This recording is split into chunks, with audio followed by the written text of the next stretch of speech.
intro one more time? All right. Well, hello, everybody. what is going on, everybody? Another episode, and we got another great guest. Ken Sagos last week, and this week we got an amazing guest. Welcome, everybody, to DK and the Bees Horror Buzz with my wonderful, amazing, beautiful co-host, Amanda Krueger herself. Beatrice, don't say Boepple, Miss Buepple. Buepple B. Yes. And actually, our guest, I don't know if I'm saying his last name correctly. So we will find out from our lovely Brian guest. Bremer. Is it Bremer, not Bremer? I believe it's Bremer. He'll cut my head off. I believe it's Bremer. Okay. All right. So without any further ado, John, you want to bring him in? I certainly do. Oh, you want me to do the hit? You want to do the clap, or you want me to bring him on? You bring him on. I'll do the clap. Here we go. All right. And go. Hello. Thank you. Hello, DK and B. Hey, guys. Mr. Brian. Did I say it Bremer. right? Bremer, right? Oh, it is Bremer. Right. Yeah, Bremer is cleaner or something. Bremer is cleaner. Hey, Regina. It's also harder to say when you're slating for Brian Bremer, but Bremer would technically have two M's in it. So it looks like that. But my whole family always said it differently. My dad said Bremer, his dad said Bremer, and his dad said Bremer. So it switches every generation. It's all right. Yeah, it's okay. I had another guest like that. It's like, yeah. Some people call me it, some people call me that, and it's just kind of grown into different names, pronounced anyway. Yeah. Well, Brian and I actually met, and you too, I guess, John. We all met physically for the first time at Scarefest, and there we had. Yeah. Oh, look at that, Brian. Yeah, and what is her name? Hey, Dawn. What Barbara. Shoot. Well, anyway, this lovely lady with us from. Yeah, the three of us all have the initials BB, so we were the three BBs. And if anyone of our guests or if anyone in comments can recognize her, she's from Friday the 13th. Who can recognize her? She's Australian. She's beautiful. I almost said Barbara Bain, but she was in Space 1999. I'm blanking totally, but the whole I'm blanking too. But anyhow, so that's how we first met in person, which was I met Brian the year before. At Scarefest. And we talked about you, Beatrice. And he's like, because you both have Peter. Right. And you guys were connected through him. So Brian has a Peter. I don't have a Peter, but no, I'm just kidding. Everyone has a Peter. Yeah, we did though, and it was so much fun to end up sitting next to you at Scarefest last year. It was so great. Yeah, you made my time. Yeah, and we had I loved having you as a neighbor, and it was so much fun doing our story time. Remember that? Yes, I do. Oh, the story time was really cool. I hope they'll bring that back and do that again. And I've actually talked to other conventions about it. We featured local Tennessee artists, and we each read a story in our pajamas late at night. It was awesome. Yeah, it was really awesome. I hope they'll. Yeah. And so it was Brian and myself and Felissa Rose, and of course Felissa, anything she read was really, really sexy. So it could have been a soap commercial, and she'd be like, and then you take the soap. Did she do that? Oh yeah. Remember everything she did? It was so sexy. I just remember she had to put her funny glasses on to see because she couldn't. It was so dark, none of us could see her pages. Yeah, but that was so much fun. So that was Scarefest. Thank goodness, or claps, kudos to Scarefest. So Mr. Brian, you have quite the history. So you were born in Hickory, North Carolina, I hear. Yeah. I was. And I grew up all over North Carolina. My dad was in the military. I was raised in the summers on a tobacco farm in Sanford, North Carolina, which is right outside of Raleigh. So my great aunt's 40-acre tobacco farm. She was sort of my inspiration, love of my life, wonderful lady. She never had kids, so she was sort of like my second mom. Oh, wow. North Carolina is my home state. Yeah, that's where I grew up. So she spoiled you. Nice. She did. She spoiled me. She read me right too. She was a no BS lady. Yeah. She was very special, and I was very fortunate. I was in LA, and I actually got to be back here at the end of her life, which was really, really special. And it changed my life to be able to sit by her bedside when she was in the hospital. In fact, I was reading to her from a book as she kind of laid in hospice. It was Billy Graham's Angels. And when I was reading to her, my little cousin Shelby was in the room too, keeping vigil. And Shelby said, "Oh, Brian, you have such a nice voice. You ought to do something with that." And I was like, well, I'm an actor, right? And I'd been a singer, but I'd never really heard of voice acting or what that was. But I really thought about that. And so I came back. I had moved back to Atlanta at the time. I took my first voiceover workshop thanks to my great aunt Edith and my cousin Shelby. And for 22 years, I've done that as a professional career. So she's really when I got started. Wow. Really. Okay. So that's what got you into that. That is how I found it, because nobody talks about voice acting. You know, we learn about improv, like we were talking about earlier. We learned about acting for TV and film. Nobody teaches voice acting. But it's everywhere, and I'm always surprised when people don't know about it. You know, 100%. Actually, well, when I met you in 2022 at Scarefest, that's one of the first things we started talking about was that you've been doing a lot of voice acting, and then when you said you were in the Telltale Games. Walking Dead, I love that. And it's second season. I didn't realize you were Nick in it. And then it's like, oh man, I tried to save you a few times in that game. There's all different ways, but no matter how many times you saved me, I eventually died. Yeah, you weren't meant to survive the apocalypse. Kill me. Yeah, thanks, man. How many of you guys have played that game, The Walking Dead? It was season 2, correct? Season 2. Season 2. Yeah. We had that. It's the first 2 seasons. He looks like Lance Henriksen, kind of. Wow. Well, Shane lives 45 minutes outside of Hickory. Wow, cool. Yeah, so North Carolina is where I'm from. I'm sorry, I'll ramble, and I'm drinking tea, so you have to just interrupt me. Is it really tea? Let's see. And it really is tea. Yeah, it is. I have tea too. I can even show you my label. I have passion. Oops, where is it?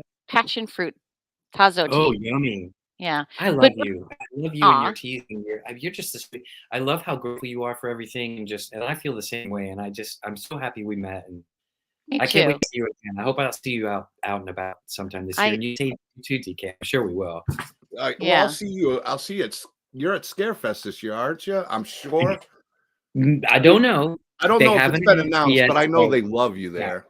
They do. Yeah, they do. And I'll always, anytime they ask me, I'll go back. I love that show, and I love the Frank and Con. Those shows are really shows that have my heart, and I will go anytime they ask me to go. I have not been asked yet, so I don't know if I'm going to Scarefest again this year, but I hope so. Yeah. Well, I have a special guest on tomorrow with me and Brett. Well, you just Adrian Deacon's elder, so we might have to grill her a little bit about the. Oh, you should do it. I dare you. You should tell her she's got to bring me and Brian back, even just for the story time and everything. For the story time, or the fans will riot. Everybody riot. Exactly, riot. But so you, Brian, you got hired almost like right away with a big agency in LA at 18 years old. Is that true? Yeah, I did. I think I guess I was 18. I'd gone to Pepperdine. My last year of high school, I had no idea where I was going to go. I was just a goth kid. I went around back with the smokers outside. I was the kid who smoked out back at the high school, and I had love issues, and I was just like dark and depressed, and I really didn't know where I was going to go to school. I don't know why I'm going down that route. But I didn't know in my last year of college, high school, I had no idea where I was going to school. My mom, I hadn't even applied to places. And my mom took me. My mother did everything for me. It's funny when you look back on someone's life who is in your life like your mom, and you realize how much they did for you. And you're like, God, everything she did was for me. But she took me to the Southeastern Theater Conference in Tampa, Florida, and I auditioned. This was like the winter of my senior year. And I auditioned. And as a result of the audition, I got several scholarship offers to go to college. So I was suddenly going to college, but I ended up going to Pepperdine because it was a full ride. And my dad's like, that's where you're going. Right. Thank you. It was playwriting and acting. I had a lot of hooks back then. So that's how I ended up in LA. Yeah. Cause I was in North Carolina till there, South Carolina at the time. I was in my first play. The first play was Camelot. I got cast as Mordred, and backstage after the show, the big musical, this young lady came up to me, and she was the receptionist at Gage Group. And this is why I always tell my acting students, like, you be nice to everybody. You just be yourself and be a good person and be nice to everybody, because people want to help nice people. But she'd see me in the show, and she said, I want to bring you on into my agency to audition for the agents. And she did. So I got into the receptionist, I auditioned, and I signed with the Gage Group. Yeah. And Wow. the first, yeah.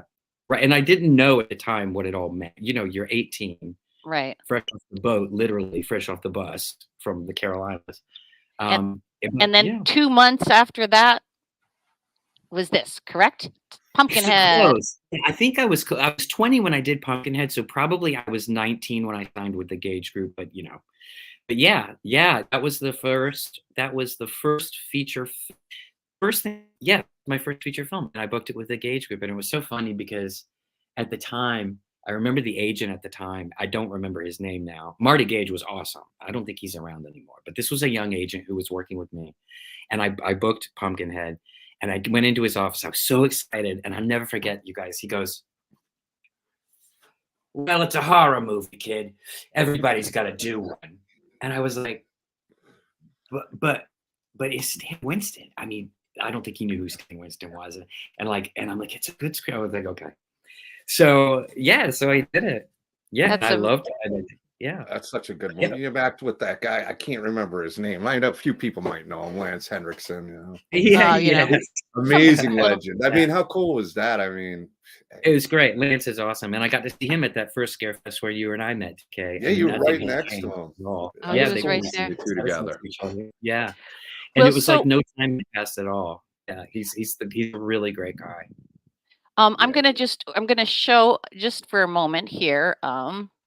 Bill has it on VHS. Yeah, it has stood the test of time, you guys. I've been able to see a few screenings last year with an audience, and it's the first time I'd seen it with an audience since I saw it when it premiered 35 years ago.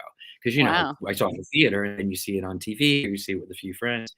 But now that we're back and screening it with people, I get to watch it with an audience, and it's so funny because the audiences today react exactly like they did 35 years ago. So, wow. You know, it's it stands up. It really does stand the test of time. When it first came out, it wasn't a big hit or anything because, sorry, but you go. I'm telling you, I will. Oh, no. We'd love to hear from you. So, but I just wanted to, because for those who have not had a chance to see it, I just wanted to show this little clip because this is you right here, right? That's me. That's you. I'm the big brother. So here we go. We're gonna just watch this. We're gonna watch this little scene. Hold on. Jimmy Joe, you done bad. Y'all know what settles on badness, don't you? Pumpkinhead. Pumpkinhead. Yo, stop. There ain't no Pumpkinhead. What about old Mr. Foley? He moved away. Pumpkinhead. Teared off his head and drank all the blood. Did not. Did too. Shut up, Hesse. Keep away from Pumpkinhead unless you're tired of living.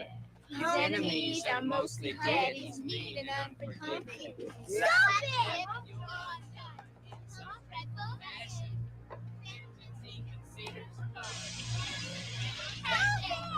Bolted doors and windows barred. Guardians prowling in the yard.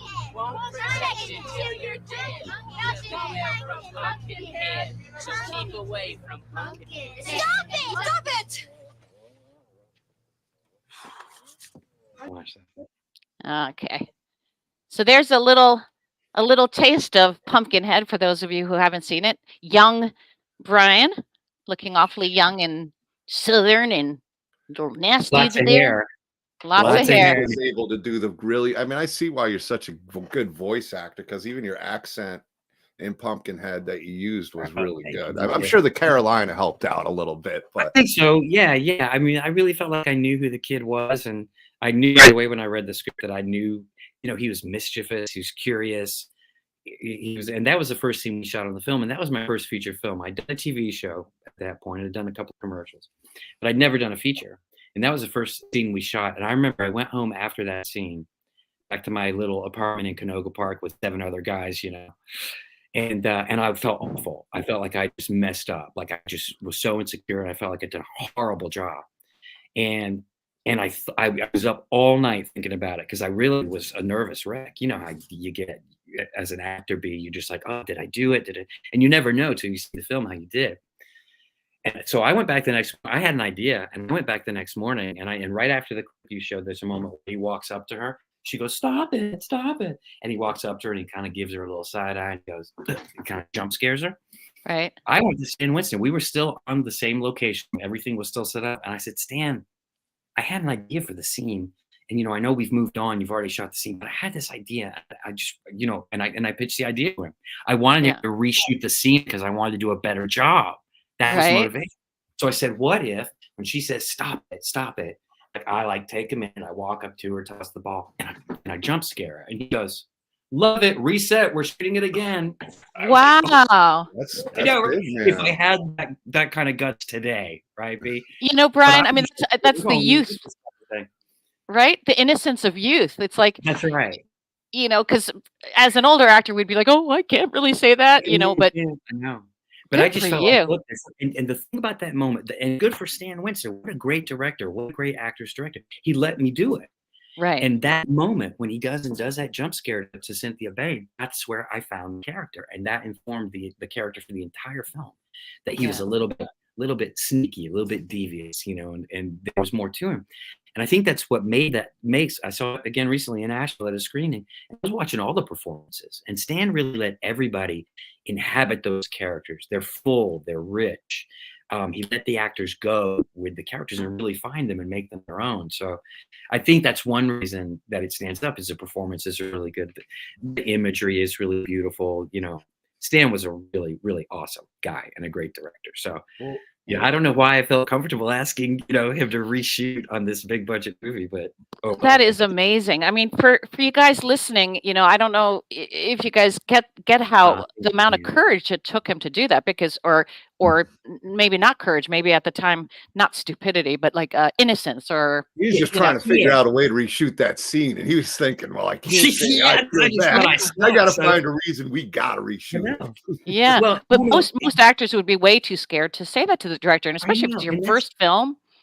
That's too bad, because really it is a collaboration. Making a movie is absolutely a collaboration. But just recently I was on a big budget film, playing a waiter in a scene with Queen Latifa and Jennifer Garner, and it's different on those big budgets. I've had some independent filmmakers say, oh, I can't wait till I have my first $10 million or $20 million to do a movie, and I'm like, look, that changes things.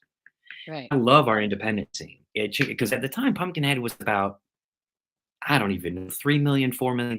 It was a lot of money for the time. Not a lot of money to make a movie, but they had Lance and they had, Stan. But sometimes the more money you get and the bigger the stars are, it does become harder to have that collaborative experience. I don't even know if I spoke to the director on that set. I don't even know if I actually spoke to her. Right. And so that's what I like about an independent scene. It's like you really get that true sense of collaboration, and the art form is still there. Now, it's been like that on other projects too, a lot. But then there are those times, like you say, when you're on set and you're terrified. Yeah. Go outside your lane at all, much less like, can we reshoot this when you shot it yesterday, because I had an idea that would make it better, Yeah, I could not imagine. I mean, in Elm Street, it wasn't so much fear of the director, but it was more just because we were, just rushing so much. You're right. The thought of ever asking, I would have been like, no. But I'm so glad you did. That's just awesome. And thank you. And that is what it is. A lot of times, it's not that the directors are assholes. It is like time is money, and you got to move on. And this is your part, and we only have so much time. Right. Does it blow your mind though that?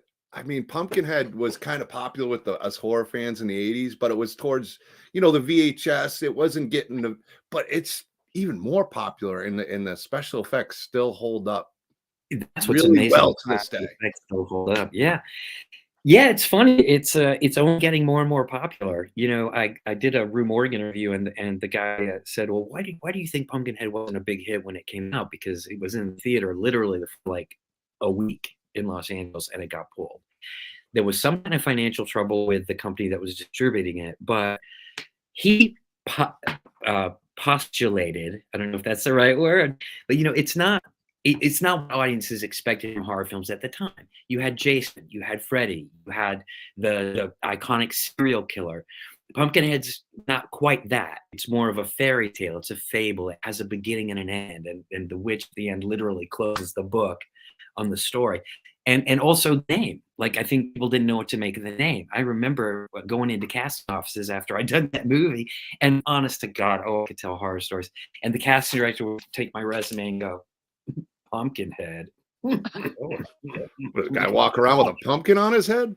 Talk about it, right? So people didn't know what to make of it. But with, you know, VHS, HBO started playing it in the 90s, and SciFi picked it up.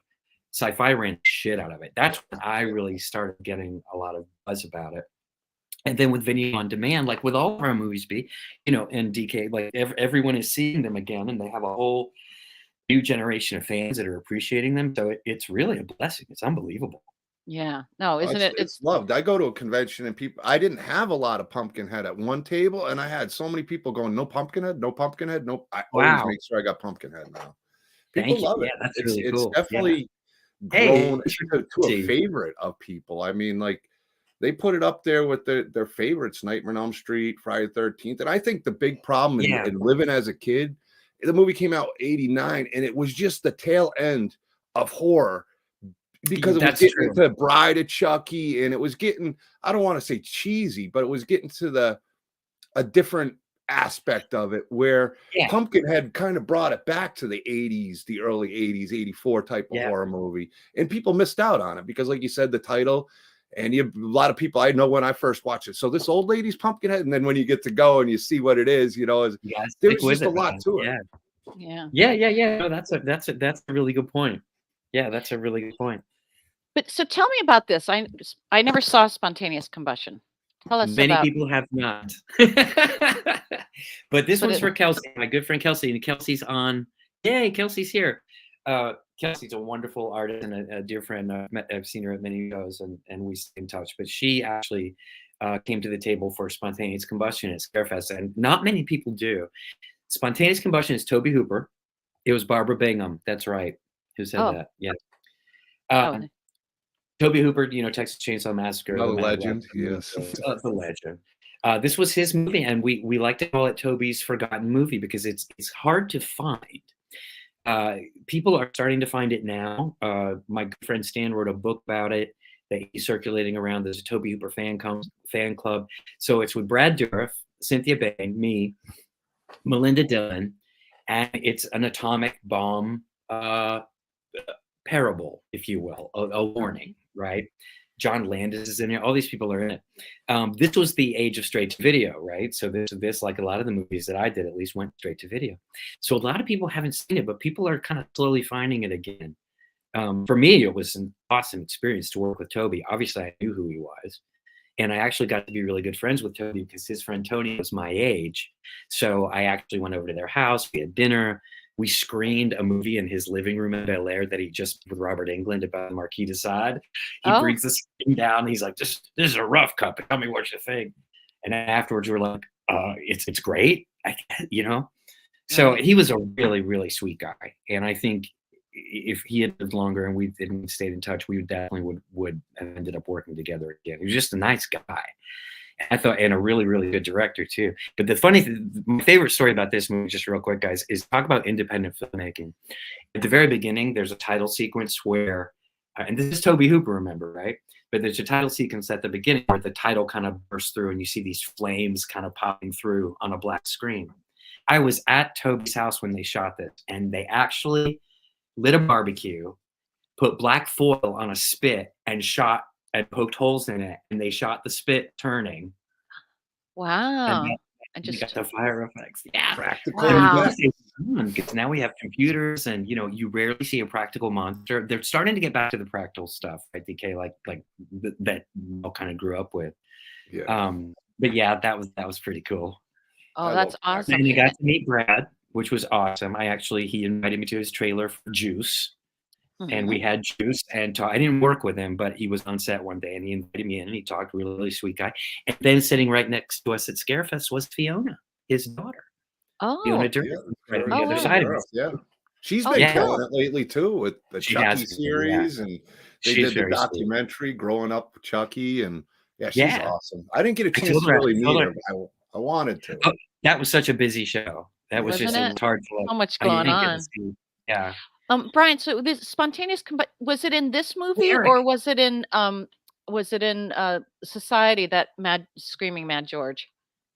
That was Society. Oh, that was Society. That's another. Like, Brian's been in so many movies that are even becoming more and more popular. Now I got to watch Spontaneous Combustion, but Society's another one where tell me where you find it.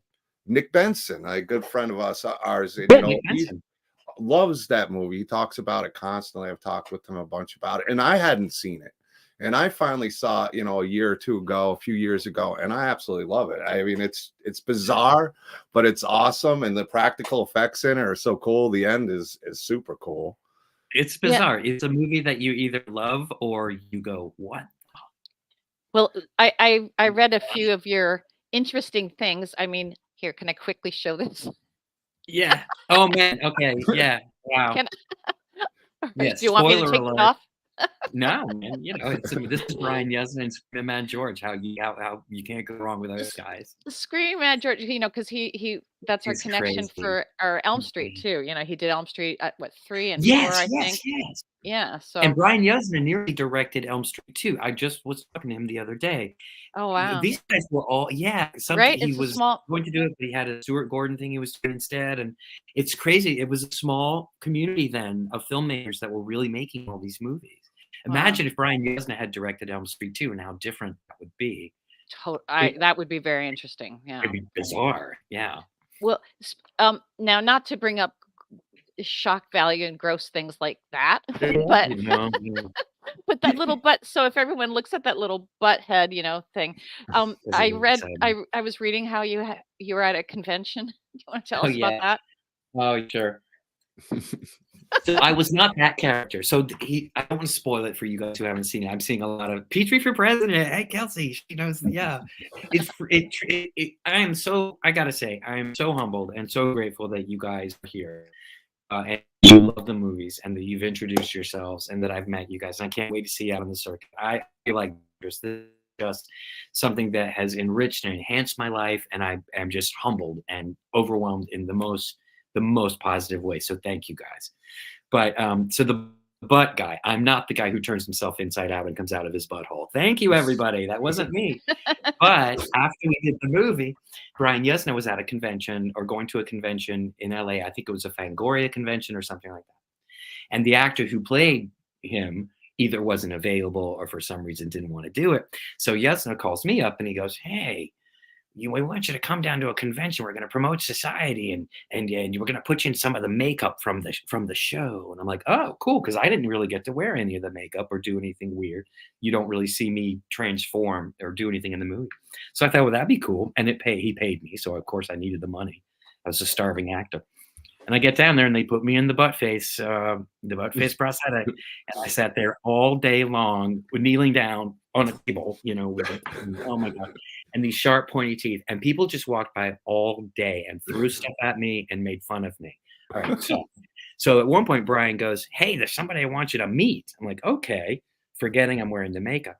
And he picks me up and carries me over to the next booth and introduces me to Clive Barker. Clive Barker, folks, with a big butt head. And I'm like, oh, Mr. Barker, so nice to meet you. And I'm like, oh my God, it's Clive Barker. And I was freaking out. The legend. So flash forward to ScareFest last year. I'm in the elevator, and this wonderful guy, Sean, introduces himself to me, and he goes, hey, I have a picture of you. And I'm like, what? He goes, I was at that convention in Los Angeles in whatever, 1990, whatever. And I have a picture of you in the butt head makeup. Oh, no. You are effing kidding me. He was there. I said, well, were you there as an agent or a work? And he goes, no, I was just there as a fan. So talk about small world. And he emailed me the picture, and I actually have that picture now. And you can see in my eyes how absolutely miserable I am. Oh my gosh. This year's Christmas card by Brian Bremer. Oh my God. Never. Look, it never goes away, you guys. Facebook, the internet's forever, right? It is forever. So all of you guys out there watching and listening, if you've ever had to be like a sandwich board person to, sell, whatever job you've had to do that might be a little embarrassing. Look what artists have had to do for their career. Brian Bremer, the actor's life, man. Welcome to the actor's life. Walking around with a butt head for hey, Olin's here. He watched Society on the last drive-in with Joe Bob Briggs. Oh, so that's interesting. because when I did FrankenCon for the first time, that's when I didn't know that you guys were all out here. And I'm so grateful to Peter and everybody for introducing me to this whole scene. But I was at FrankenCon, a lot of people were coming up about Society. And I was really surprised because I thought, okay, they're going to know Pumpkinhead or whatever, but people were coming for Society. And a lot of people told me that they saw it on Joe Bob's Drive-In. So I was like, oh, great. That's the thing, DK, we were talking like how people are finding it. Well, Joe Bob was at that FrankenCon. This was 2 years ago. And they were he and Darcy were walking back from a photo op, and I wanted to thank him, Yeah. So, and now I rarely get starstruck, but I grew up watching Joe Bob Briggs. People tell me they grew up watching Pumpkinhead and Nightmare on Elm Street, right? But I grew up watching Joe Bob. So they're walking down the hall, and they duck into that little swimming pool area to like take a break. And I come in behind them, and Darcy's at the door. It's a glass door, and she goes, And I said, "Oh, Miss Darcy, I'm so sorry. I'm not a fan. I mean, I am a fan, but I'm an actor, and I'm in this movie Society, and Joe Bob showed it on a thing, and it's been great here because people have been coming up because he specifically showed it. And would you just please tell him thank you for me?" And she goes, "You can tell him." So I'm like, "Oh, great!" So I go into the little swimming pool area, and Mail girl delivered you. Yeah, and Joe Bob's like 8 feet tall, and I go, "Hi, Mr. Bridges, Stone, I just want to tell you, you showed this movie Society. It's made a really big difference here at the fan con. I really appreciate it." And I'm just like starstruck. And he goes, "Well, we love the movie." And at that point, I turned to leave, and I was so flustered, I went right into the glass door. Oh no! So embarrassed. But I got so starstruck with Joe Bob, and he was so sweet and so nice, But that's what I love about conventions too. It's like I get to meet B, I get to meet you, DK. I got to meet some of the Halloween folks, and for me, Halloween was the movie that kind of shaped me. It John Carpenter's original Halloween. I think I was maybe 12 years old when I first saw it, and I saw it in the mountains in this little office in this motel that my mom and I were staying at with my grandma, a little black and white TV, and then I had to walk back to my room outside. I mean, those are those kind of experiences. I'll never forget that. And that's what I love about meeting all you guys is like you watch the movies and you have these memories that are associated with this genre. Which is what's special about our fans. Well, I had such a good time with you, Brian, when I first met you in 22, because he came right up to the table and we started talking, and you introduced yourself, and he had just started conventions.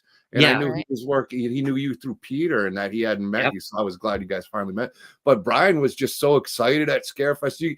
I could tell he was as excited as the fans were just walking through the thing. He looked like a kid in a candy store. I still get that way because I'm a big horror nerd too. We'll be watching TV, and everything that I watch has swords clashing or dragons or monsters or ghosts.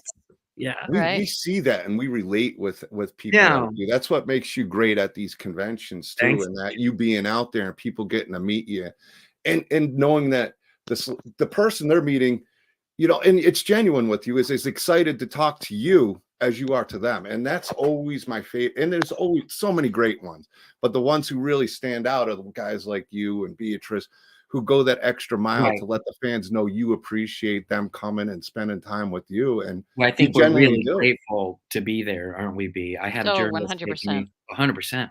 I had one journalist interview me last year, and he said, "How does it feel to be recognized for things that you did 30 years ago?" I'm like, it's effing great. Are you kidding me? As an actor, as a performer, to be recognized, that's like something you don't ever expect, to be recognized for anything is.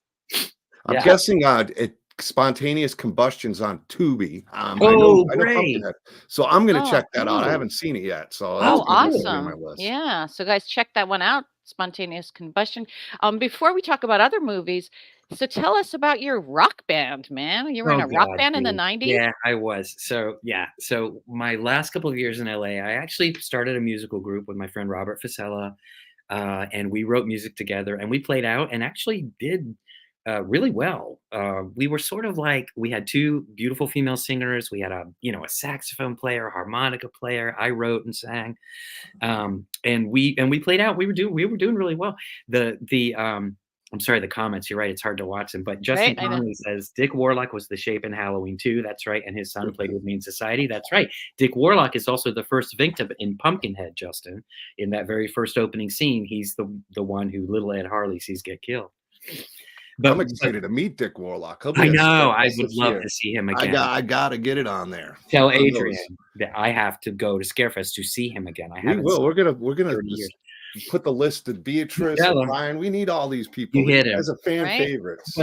But yeah, B, we need to go back for story time. Yes, I know. Tomorrow. Oh, Shane, you're so sweet. But the rock and roll band, B, that's why I left LA. We really were focused on it and thought, all right, this is what we're going to do. And we thought, all right, we've been actors. Now we are serious musicians.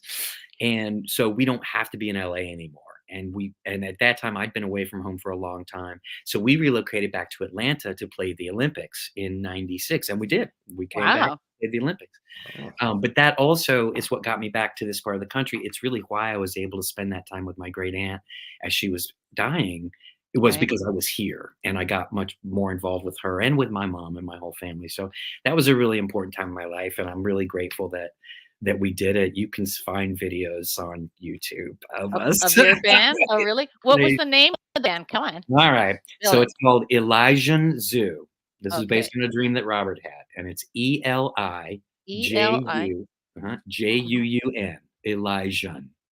Elijun Zoo. Zoo. Wow. Yeah. And there's some videos from some Battle of the Bands competition that we did, and we won the Battle of the Band. Oh, awesome. The bands. The problem is, at that age, we were smoking way too much pot and we never could get an album made. And there were all these inner dynamics. But man, it's the only way you can write music. You got nice rhythm. I know, right? But everybody was in love with everybody. And it was just a big drama. It was a big drama. But I still stay in touch with a lot of those guys and ladies. And you never know. And once in a while, a lyric will come back to me.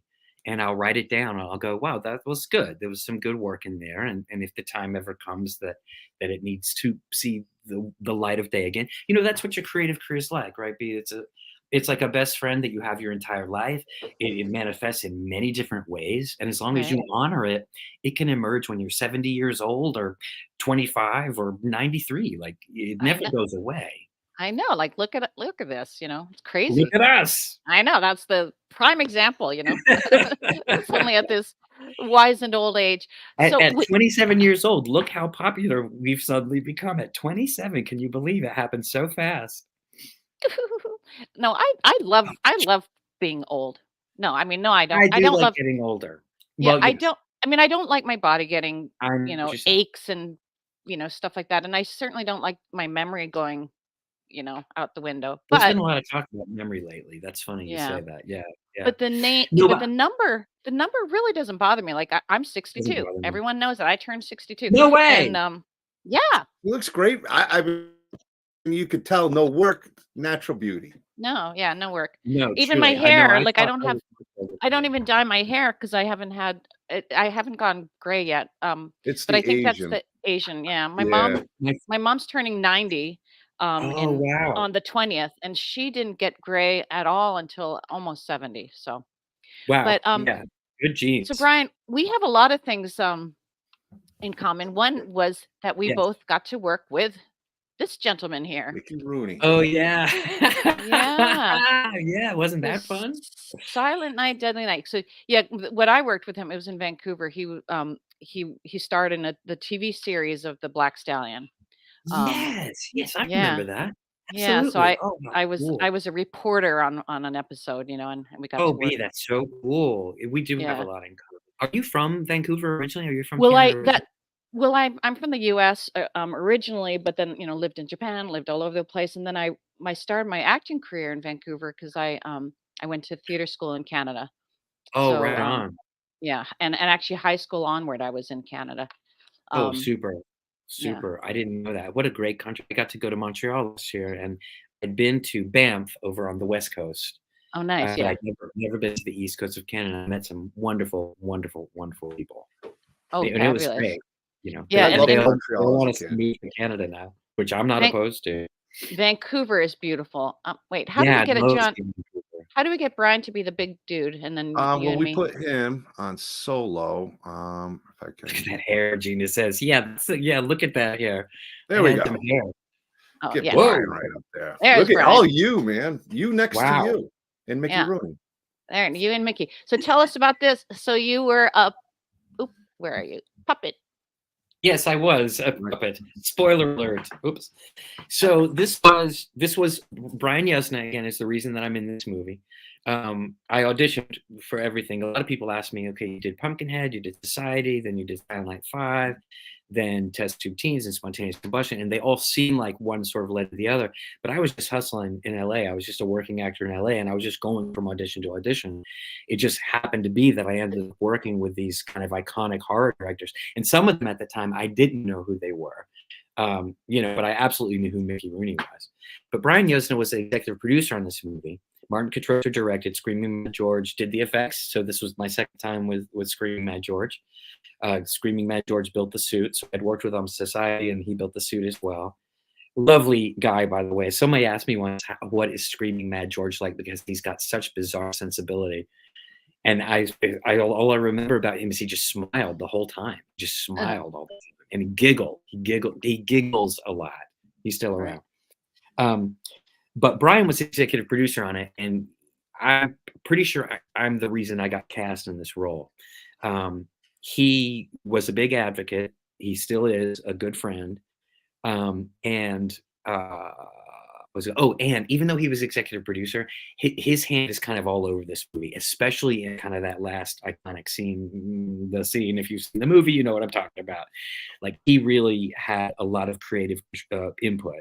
Even looking at stills from the movie, you see him sitting there with the director, and you can see he's very creative producer. He's certainly not just an administrative producer. He's a creative producer. So his touch was all over it. I love doing this movie. We did a screening of this one not too long ago with the Frankentown guys up at Orbit DVD. Southland Dungeon. I'm sorry, Southland Dungeon in Maryville. And I got to see it for the first time. And I like to call this my Bette Davis performance. This is probably the closest I ever got to like a Bette Davis level performance. And I'm actually really, really proud of it. And people that know it really like it. You either love it or you hate it, but a lot of people really like this. For the fifth movie in a series, I really liked it. I liked it a lot more than, probably 3 and 4. I enjoyed part 5 a lot. Bizarre. Yeah. Brian, that's another thing. Brian and I. So we're both Brian Bremer. We're both BB. We both were in the 5th. I was in Nightmare on Elm Street 5. Oh, gee, I never thought about that, B, which is my one of my favorites, and I love your role. I love Amanda. Thank you so much. You're just saying that, but that's very nice. No, it's true. No, I always remembered. You remember different things from the ones you see. But I never forgot that. I never forgot parts of 2, the first one, obviously. Right. But Mickey was really, really cool to work with. I got to tell you, a lot of people give him flack because apparently he ditched the first ones when they came out because Christmas and horror, how could you? And he obviously did this for a paycheck. But listen, I got to work with this iconic guy. I learned so much from him, and I worked very closely with him the whole time. He has a photographic memory, never learns his lines, never believed in rehearsing. He felt like if you rehearsed a film scene, it got stale on the second or third take. He literally would look at the sides right before the scene and go, okay, let's go. And perfect. But he had a photographic memory, so he could do that. But he also believed there was things that would happen in those spontaneous moments that you would get on that first and second take, and you never could repeat those on film. Because it's not like the theater where you rehearse and you hit and it's very specific. It is more organic. So I learned a lot. And he was very funny. He liked to play tricks on the crew. Obviously, he only worked for a couple of weeks, but they had to insure him for a goo-gob amount of money, right?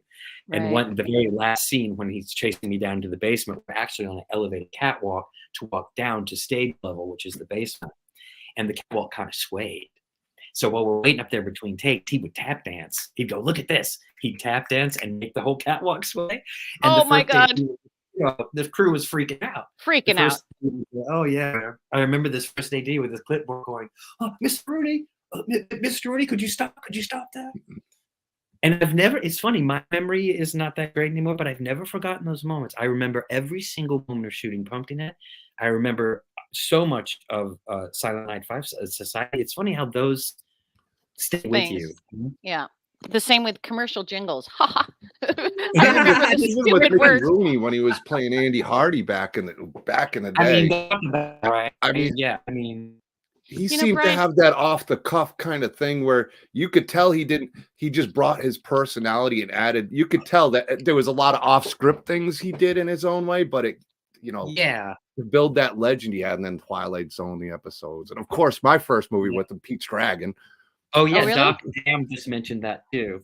Oh gosh, I'm really aging myself because my first Mickey Rooney was National Velvet. Him and That was 70s, Elizabeth right? Taylor.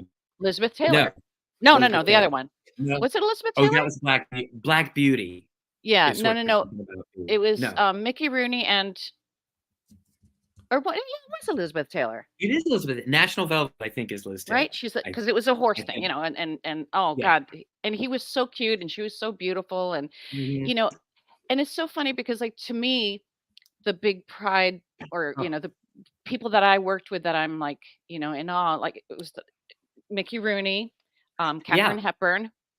I mean, these are the people. Yeah, Katharine Hepburn and Sidney Poitier. Those are my three that I was starstruck. Right. Like anyone, and yet most of the most of the people I meet at conventions have no clue who those are anyway.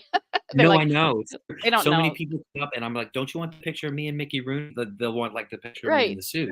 So don't you want the picture of me and Mickey Rooney? And so many people are like, who? I'm like, what? Who? Yeah, you know, it's like, guys, these were they were legends. Yeah, we were on vacation a couple of years ago, and this guy at the hotel, I was in the pool, and a bunch of us were talking about Betty Davis and Joan Crawford, and this young person came up, he goes, who are you talking about? I'm like, we need to talk about some things right now. But Regina wants me to tell this story.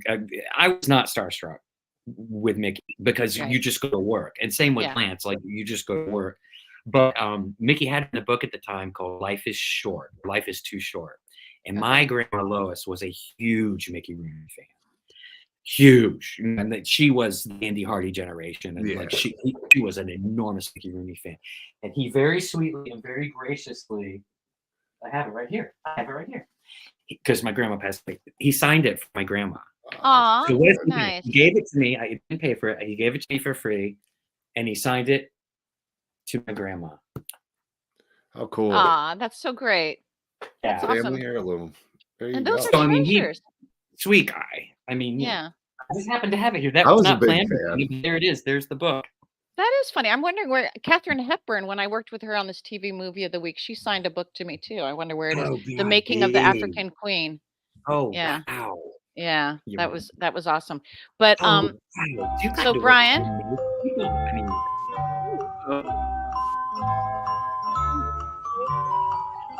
It's time for the quiz. It's time for the question. You have to choose question 1, 2, or 3. Brian does not know what the questions are. I don't actually remember what 1, 2, and 3 are, but you get to choose one.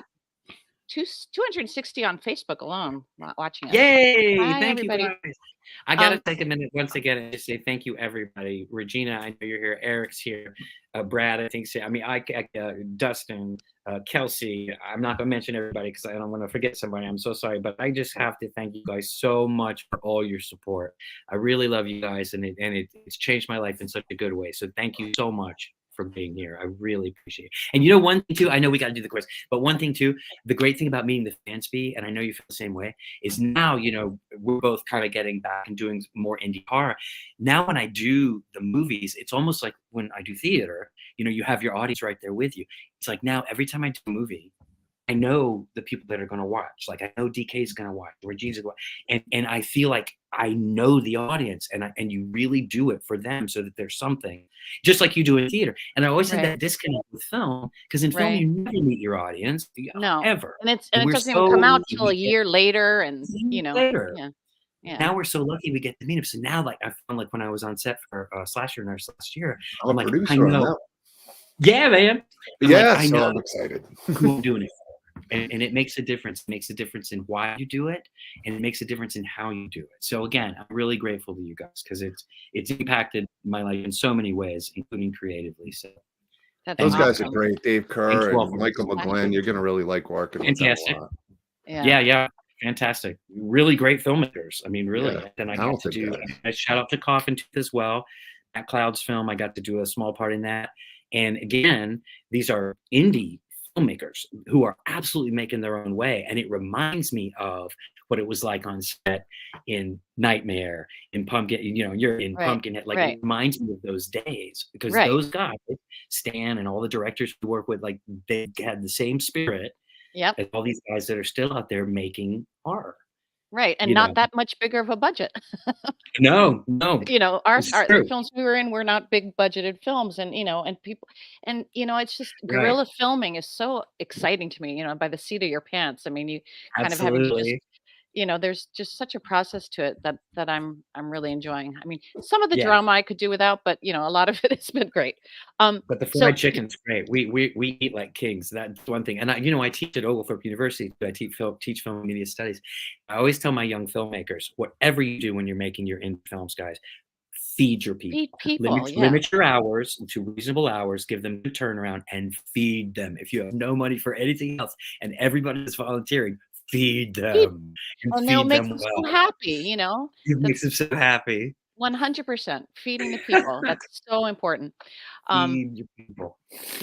Okay, so are you going to choose 1, we could talk 2, or 3? Yeah. All right, I'll choose question number 3. Okay, here we go. 3. Oh, it's a question for me? Yes, it's a question for you. If you could play the lead role in any film already made, which role would you choose and why? Reanimator.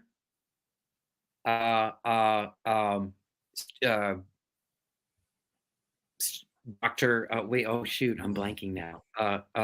Help me. I'm blanking too because he was just at some events, and No way. Yeah, he was at Crypticon. Oh shit! This is embarrassing, you guys. I never saw it, so I can't even help you. Reanimator. All right, this is a bright. Okay, help me out, you guys. Herbert West. Thank you. Herbert West, God. Yeah. Yes, Dr. Herbert West, Jeffrey Combs' role. I would. I would love to play that role. In fact, and the only reason it popped into my head so clearly and so quickly is because Dr. East. Justin says I should play Dr. East. It's a good idea. Somebody needs to do that. The only reason I say that is because I had forgotten this, but back in the day, when they did Bride of Reanimator, there was a brief moment where Jeffrey Combs was not going to come back and play Herbert West. And I had completely forgotten this until the first FrankenCon. They interviewed Brian Yuzna before they did like my career retrospective. This sounds like humble bragging, but I swear to you, it's not. I had completely forgotten this. He actually had me audition for Herbert West. He actually called me in and had me audition for the role because it looked like Jeffrey wasn't going to do it, and he wanted me to do it. And once they told me that story, I remembered it. Well, Jeffrey came back. It wasn't a salary thing. Brian said just recently, I was talking to him about a month or so ago, and he brought it up too. And he's like, I don't remember why exactly Jeffrey wasn't going to do it, and someone else, Barbara Crampton or somebody, wasn't going to do it. But Jeffrey ended up doing it, and I know he's glad he did. But that's the role I would love to have had a stab at. Oh, I could see it though. I could see you doing it. I mean, I'd love to see you do the crazy, the crazy mad scientist, mad doctor. I think it'd be a perfect role for you. I think that's in the cards. Yeah, that's probably in the cards. Okay, there's so much to talk about, and we could still keep talking. I've got a lot of things, and I haven't even told my bad jokes, but we can maybe skip those. But I do want to go. I'm fine. You go, and as long as but we definitely want to do the wheel. We gotta do the wheel. So we should do 5 again. I think we should go to number 5. Number 5? Okay. Deadly Night 5 and Nightmare on Elm Street 5. Okay, so what that means is, hold on. I've already sharing the screen. Okay. So we're going to spin it. Joshua Thunder says film school is going great so far. Good, Joshua. Stick with it. Okay, so for those of you who didn't know, we always, we don't always, but we quite often have a wonderful giveaway for our fans that are watching the show. And on the day of the show, if you go to my Facebook page, I always will give the instructions on how to enter your name. And it's usually a question that you have to answer. So today, people who wanted to be on the wheel had to list a movie that Brian Bremer was in, Bremer. And so we have 30 entrants. I closed it off after the 30. So we're going to spin it 5 times. The first 4 people, when your name comes up, you'll get all excited, but it means you're eliminated. Sorry. You get eliminated, and then the 5th person will get the fifth spin. That name will be the one who will win. Okay, so are we ready, folks? Here we go. First spin. and this is for an autograph photo by Brian, and he will explain what you can choose from. I'd love to meet you too, Meredith. I hope I get to meet you this year. I'm sorry, Noah. Sorry, Noah. Oh, Noah. Yeah, that's so exciting. All right, so you're eliminated, but at least your name came up. So we'll all clap for Noah. Noah Drake. There's no bad publicity, Noah. Yeah. All right. And then his name is actually, now he's supposed to go away, but he's still on here. Anyway, I don't know. Here we go. Round 2. That'd be funny if he got picked again. It just keeps me Noah. Oh, look at that. Almost. Oh, Brandon Gosney. Congratulations, Brandon. You did not win. Oh, there's no bad PR, Brandon. Now we all know you're here. It means you're almost, Brian and I, we'll tell you, as an actor, when you get a second, you get a callback or the third audition or the fourth audition. I remember I was going through a stage where I was getting that all the time, but I wasn't getting the role. I was getting the second or third callback. And at one point, and I was a young actor, and I said to my agent, "That's it. I'm quitting. I'm never getting the roles." And he goes, "No, you don't quit. This means you're very close. This means they know that you're good. They know, they want you, but it's those stupid little reasons why you didn't get it. You stick with it." Yeah. Yeah. So they're beyond your control. You have to just focus on the craft. And it really is, it's a numbers game. And I wish I knew when I was 18 to 22 in Los Angeles, I wish I knew what I knew now about our industry and how our industry works 100%. And the things that are out of our control as an actor. And when I didn't get a part, it affected me so deeply and so personally. And sometimes if the parts were really big movies or really big parts, it would intimidate me. That doesn't happen anymore, because now I can honestly say at 56 years old, I know how to do what we do, and I know what the craft is about. And I've had so much rejection and also so much success, and so now we know we don't take it so personally anymore. But the thing is, at the time, you just got to do the work. Oh yeah. The closer you got, it would always be worse. Like, you do auditions and you move on, no problem. But when you get a callback, you start to get a little more invested. And then if you have a second callback or a screen test, it's like, holy smokes.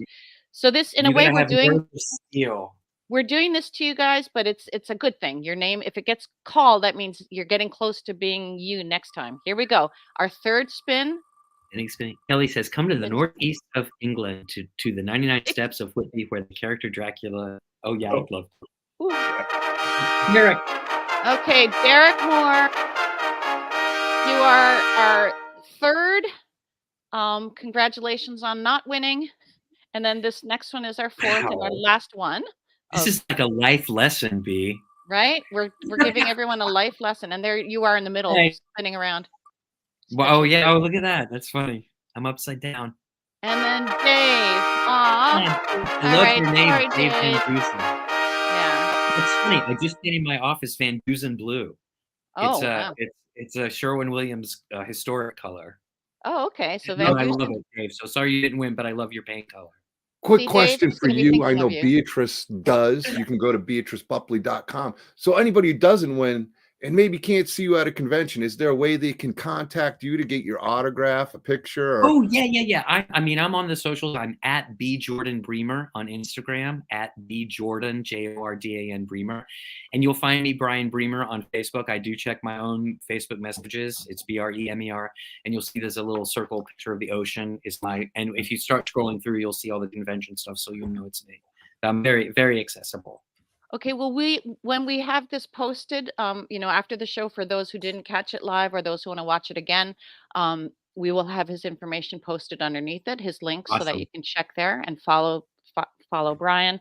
And also Brian and myself will go through the questions and such. I'm talking for you, Brian, but absolutely. I after the show, maybe not tonight, but tomorrow, I go back and I look at the comments, and I often respond to the question.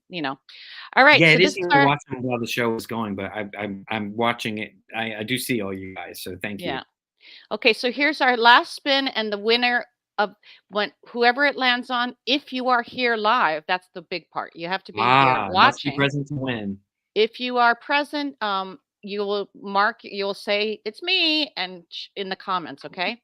And if you don't, then we spin it one more time. Here we go. So for our winner for tonight, let's see who's it going to be.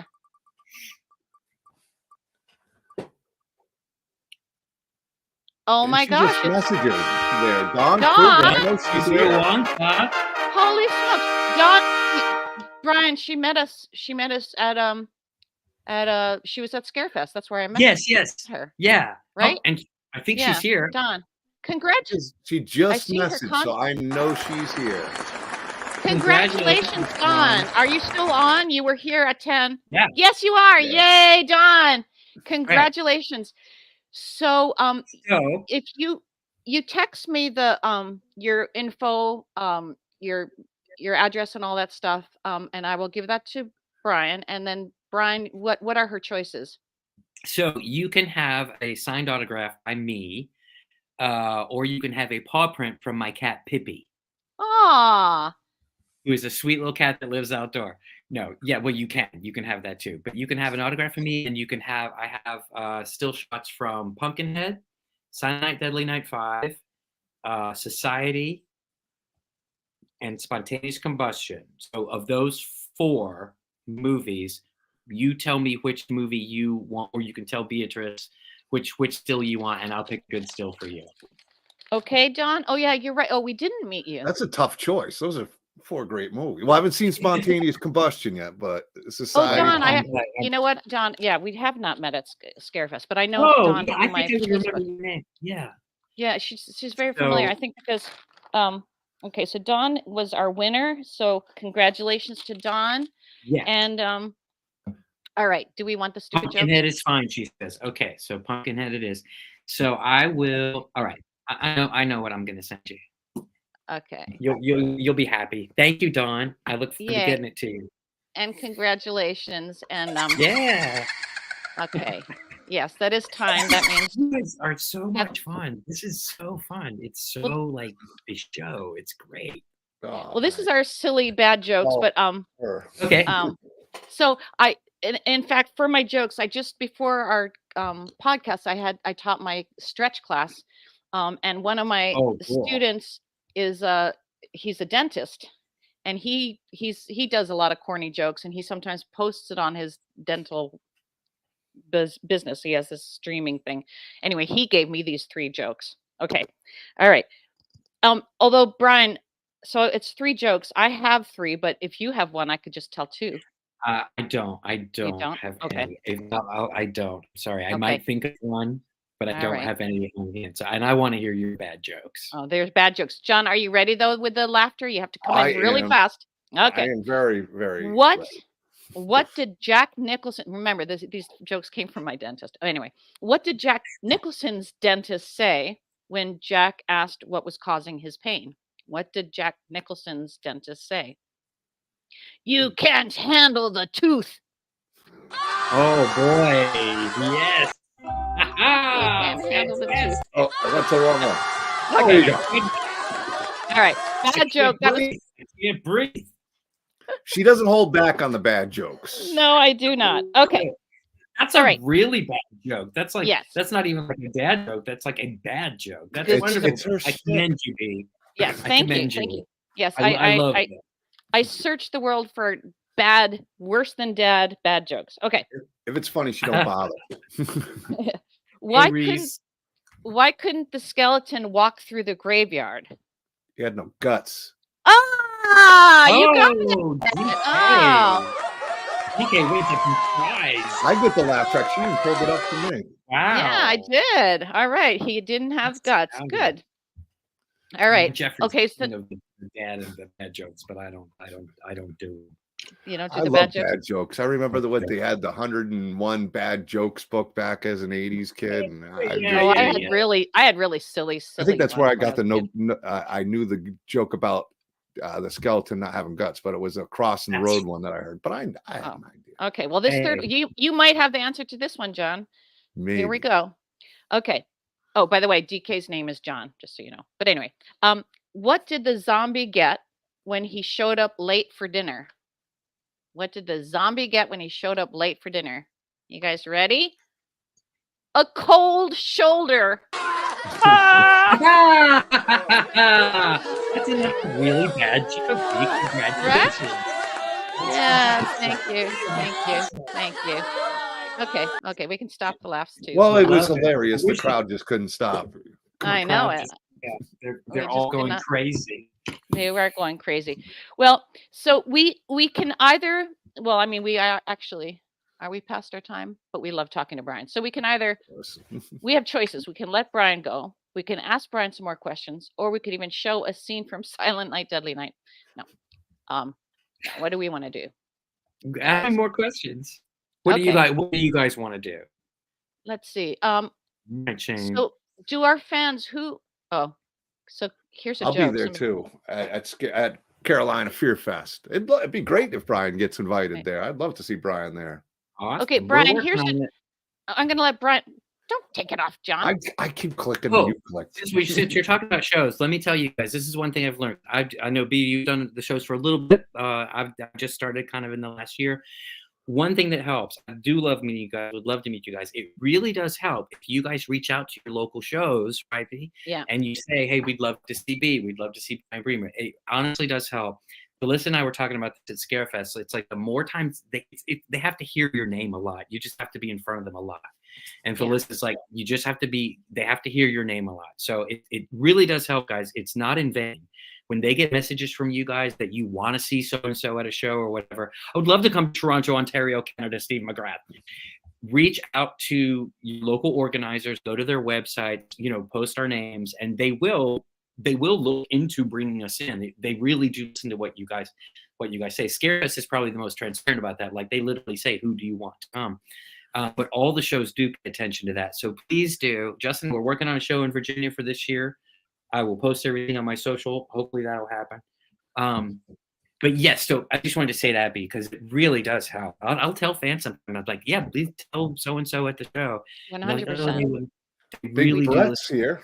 Yeah, Brett is here. Yeah, we got Adrian on tomorrow. Hey, Brett. So, it was a pleasure meeting you too. Yeah. Good man. Oh, and Jeremy, sorry you were late to the party too. Jeremy just did an amazing film. He finally let us see it. But we will talk about that. Maybe we'll have Jeremy on to talk about his film at another time. Absolutely. But, yeah. All right. So does anyone have a question? Oh yeah. For Brian. I love how supportive you guys are of the indie films too. I mean, it's such a great community, and I think you're just doing great, B. Okay, you guys are just doing an amazing job with your podcast and getting the word out there. And we all help each other. The one thing I've learned in this career after 40 years in showbiz, I realize I have been in show business for 40 years. Oh my God, is that you do work with people you love. You do work with the same people again and again. You do build communities, and that community is where you are able to support your art and express your art. So this community here is really, really important, all sides and aspects of it. So 100%. Thank you, or guys. Family. I mean, what you guys really do does become family too. Because like you said, you run into a lot of these people at these conventions. Even when you're traveling all over, you might see somebody from one convention that's at the same convention, and it's not even just a celebrity, it's a fan. I've gone to a few shows. Oh, absolutely. It's like, wow, I just saw you. That's great. You're out here and visiting everybody. So it's always cool to see people. Yeah. So can we answer this question from Ryan? Oh, sure. Hi, Ryan. He'd like to know Brian's thoughts. Well, if you blink, you'll miss me, and you may not even see me in Dead Birds. Dead Birds was a film I was back auditioning after the band had broken down. The band did play the Olympics. We actually played the Olympics. We came here, we accomplished our goal, we played the Olympics, and then everybody, when we broke up, as soon as we reached that goal, we all broke up and scattered back to the winds, and I stayed here. And I wasn't going to get back into on camera, but briefly I did. I really found voiceover, and I never looked back. But I've done a lot of on camera over, and the stuff I've done, I'll end up doing. I'm proud that I did it. But Dead Birds was just an audition, Ryan. I did it. And they actually hired me because I was Kid from Pumpkinhead. I was like, oh, that's cool. And the role was hysterical man. And I'm literally just standing at the base. I saw this guy's getting like crucified and going, string him up, string him up. I'm just like mad. And I get set, It shot it in Mississippi, and I get to set going, this is really cool. Okay, it's Hysterical Man, but they hired me to do this cameo because I was in Pumpkinhead. How cool. I get there, and I get into, somehow I get shoveled into the line with the extras. Oh, but that's not exactly how it happened. They took me to makeup. And the makeup guy didn't know what role I was playing or who I was, and he thought I was an extra. Nothing wrong with being an extra. I've definitely started out working at, and if you want to get started on film sets, I always say that's a great thing to do, is to work as an extra. In fact, I know some of our friends here actually do work as background, because you will get the lay of the land and understand what it's like to be on a film set, and that's a great way. You got to stay in your lane because it's very busy, but you can see what everybody does and kind of figure out where you might like to be. And that may not be an actor. You might want to be a script supervisor or a production assistant. But anyway, they take me into makeup for Dead Birds for Hysterical Man. And I'll never forget, the makeup artist goes, why do they keep bringing me these young, clean-shaven guys? This is a Civil War. And I'm like, oh. And he sits down in the chair and he proceeds to put this full beard and full wig and all this stuff on me. And I mean, I look completely different. I'm just completely different. Wow. And they basically sent me over to hang out with the extras all day. So I didn't ever get to my trailer that I was supposed to have. I never saw it. And I was so nervous and insecure then that I didn't make a fuss about it. This is the exact opposite of Pumpkinhead B. This is when the age sets in and I'm like, okay, I'm just going to do my job and get out of here. Wow. I had one in the scene. So then nobody knew who was or recognized me. At the very end of the shoot, the director, Turner was his name, I think, came up to me and he goes, you're the kid from Pumpkinhead? And I remember, I'm in a full beard. I look like a backwoods Mississippi 1800s tobacco farmer. I love it. Tobacco farmer, exactly. So was it a great experience? Yeah. It's always a great experience to work, but it was also very interesting. Like I definitely got my ego checked. Right. Definitely. Wow. And that was probably the right thing at that time in my life. I got my ego checked big time. My goodness. So, well, yeah. It's funny how life throws those little ego checks. I've had plenty of those myself too. We've lost a lot of people because it's late. We've gone way over an hour, but let's finish. Yeah, I think people thought we were wrapping up or something before. I might have bounced, but no, I wanted to ask Brian this one. There's some good questions out there too. Yeah, let's finish with this one. Oh, Brett wants to know what you're acting in, what we can see you. Slasher Nurse. Great. Well, that's a great question. So I just finished filming Slasher Nurse and I just finished filming Coffin Tooth. Those things are in post-production right now. So watch the socials and if you follow me, I'll keep you posted. They're in the edit right now. I'm primarily what I do is voice acting. So I'm auditioning every single day. So you probably hearing me on the radio and don't even know it because it's a very anonymous kind of life, which is nice. But those two films specifically in the genre are what's coming out next. On camera is something I've really just recently got interested in getting back into, to be really honest. I never enjoyed the process of auditioning for film and TV. Now I do. Now I do. And it just became a matter of, because you get older and you, like I said, you learn how to do, I know how to do the work.